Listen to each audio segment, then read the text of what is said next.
கோவையில் புதிய guide Senior care மையம் பிரபல தன்னம்பிக்கை பேச்சாளர் கோபிநாத் திறந்து வைப்பு. இந்தியாவின் முன்னணி முதியோர் பராமரிப்பு மையமான கைட் சீனியர் கேர் கோவையில் அனைத்து வசதிகளுடன் கூடிய சீனியர் கேர் மையத்தை துவங்கியது. ராஜகோபால்ஜி, டாக்டர் AS அரவிந்த் மற்றும் டாக்டர் ரீமா நாட்டிக் ஆகியோரால் நிறுவப்பட்ட Life Bridge Senior Care Private லிமிடெடின் ஒரு பிரிவான Kite Senior Care Bengaluru, Hyderabad, Chennai ஆகிய இடங்களில் வெற்றிகரமாக செயல்பட்டு வருகின்றது. இந்நிலையில் தனது சேவையை விரிவுபடுத்தும் விதமாக கோவையில் கைட் சீனியர் கேர் சரவணம்பட்டி பகுதியில் புதிய மையத்தை துவங்கியுள்ளது. இதற்கான துவக்க விழா லைஃப் பிரிட்ஜ் சீனியர் கேர் நிறுவனத்தின் தலைமை நிர்வாக அதிகாரி ரீமா நாட்டிக் தலைமையில் நடைபெற்றது. இதில் சிறப்பு விருந்தினராக பிரபல ஊடகவியலாளர், தன்னம்பிக்கை பேச்சாளர் கோபிநாத் கலந்து கொண்டு புதிய கைட் சீனியர் கேர் மையத்தை திறந்து வைத்தார். 2000 சதுரடி பரப்பளவில் அமைந்துள்ள இந்த புதிய மருத்துவமனை இடைநிலை மற்றும் மறுவாழ்வு பராமரிப்பு, நோய் தடுப்பு பராமரிப்பு மற்றும் ஓய்வு பராமரிப்பு போன்ற சிறப்பு சேவைகளை வழங்கும் வகையில் வசதிகள் ஏற்படுத்தப்பட்டுள்ளது. சகல வசதிகள் அடங்கிய 59 அறைகளுடன் முதியோர்களுக்கு மன அமைதி, ஆரோக்கிய உணவு, மருத்துவ சேவைகள் என அனைத்து வித சேவைகளையும் இந்த மையம் செயல்பட உள்ளதாக கைட் சீனியர் கேர் நிர்வாகிகள் தெரிவித்தனர்.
கோயம்புத்தூர்ல நாங்கள் இப்போ ஃபர்ஸ்ட் சென்டர் ஆரம்பிச்சிருக்கோம்.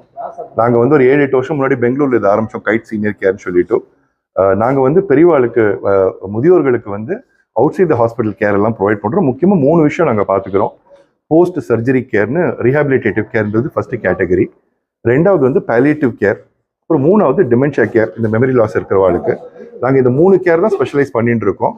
இது எங்களோட 6வது சென்டர் சவுத் ஆஃப் இந்தியாவில். பெங்களூர், ஹைதராபாத், சென்னை, இப்போ கோயம்புத்தூர், மொத்தம் 4 சிட்டியில் இருக்கோம். 6 யூனிட் ஆப்ரேஷனாக இருக்குது.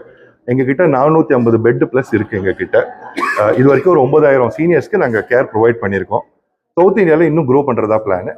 அதுதான் எங்களோடது. டாக்டர் ரீமா என்னோட கோ-ஃபவுண்டர். அவங்க வந்து chief operating officer and medical director of the group. இன்னைக்கு நீங்கள்லாம் வந்திருக்கீங்க. சார் வந்திருக்காரு இனாகிரேட் பண்ணுறதுக்கு ரொம்ப சந்தோஷம். இங்கே 50 பெட்ஸுங்க மொத்தமாக. 50 பெட்டட் சென்டரு ப்ளஸ் ஒரு large physiotherapy hall, Ayurveda centre, consultation room, kitchen, dining எல்லாமே இருக்குங்க. சீனியர் பேஷண்ட்ஸ் அவ இருப்பா. கிட்டத்தட்ட 2 வாரத்துலேருந்து 8 வாரம் வரைக்கும் மினிமம் இருப்பாங்க இங்க கூட. நல்லபடி ஆயிட்டு வீட்டுக்கு போவா. ஸோ ஹாஸ்பிட்டல்லேருந்து வருவா இங்கே நல்லபடி ஆயிட்டு அவங்க வீட்டுக்கு போவாங்க எல்லாரும்.